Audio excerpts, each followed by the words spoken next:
chez mon Seigneur. Un berger vaut mieux qu'un loup. C'est pourquoi, viens-t'en, mon ode, chez mon Seigneur du Pont-Loup, qui, désormais, fait la mode. Dès l'antichambre, on entend, comme une catilinaire, gronder, tumulte éclatant. C'est sa voix, ou le tonnerre.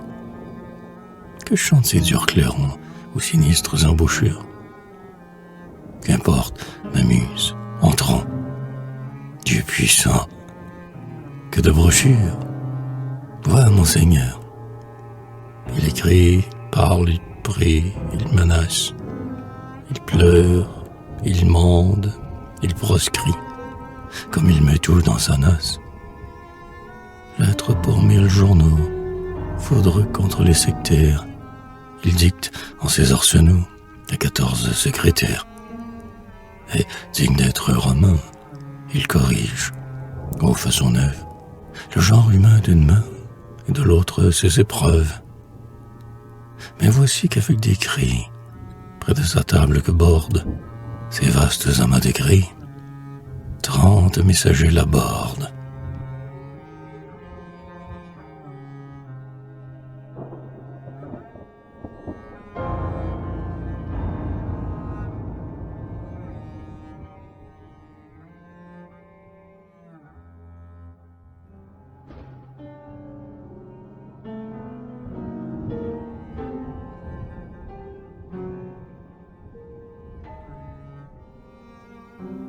Monseigneur, qu'est-ce? Un journal, sans doute pris de folie, redit son thème banal et veut garder l'Italie. Bien, vite, écrivez. Je veux lui verser de tels flots d'encre que ni lui ni ses neveux ne sachent où jeter l'encre. Monseigneur, qu'est-ce? Au prochain scrutin de l'Académie, on veut soutenir machin. C'est bien. C'est la nuit. Écrivez jusqu'à la mort. Vite, des kilos de prose. Porter machin, c'est trop fort quand je prétends à mes choses. Monseigneur, Monsieur Duruy a forcé toutes nos grilles. Et plus subversif qu'un ruy, là, veut instruire les filles. Fais tous, rangeons son nom-là, cet amant d'une chimère, qui veut mener à la fois tant de filles chez la mère. Ouais, c'est à nous d'abriter la jeune fille indécise. On sait qu'elle doit rester sur les genoux de l'église. Monseigneur, qu'est-ce encore? Le diocèse, à nos filles. Ai-je le loisir, butor, de songer à des vêtis? Écrasons le suborneur. Vite, qu'on se mette à l'œuvre. Lors, de nouveau, Monseigneur, commande aussi à la manœuvre. Et, prompt à copier et versant leurs amertumes, on entend sur le papier grincer les 14 plumes.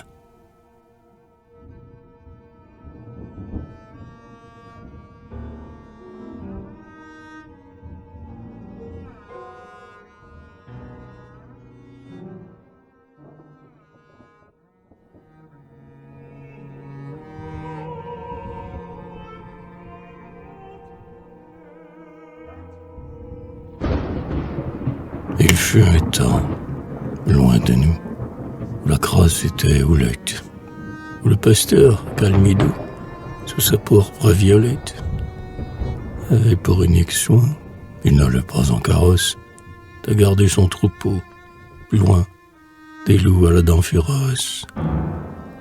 Il l'abritait, soucieux, contre l'orage qui passe, devant la splendeur des cieux. Quand la brebis était lasse, il la prenait, soin charmant, parmi l'herbe ou sous le saule, puis alors, tout doucement, la posait sur son épaule. Pour gravir les durs sommets, il portait son noyau frère, ouais, sur ses épaules. Mais, à présent, c'est le contraire.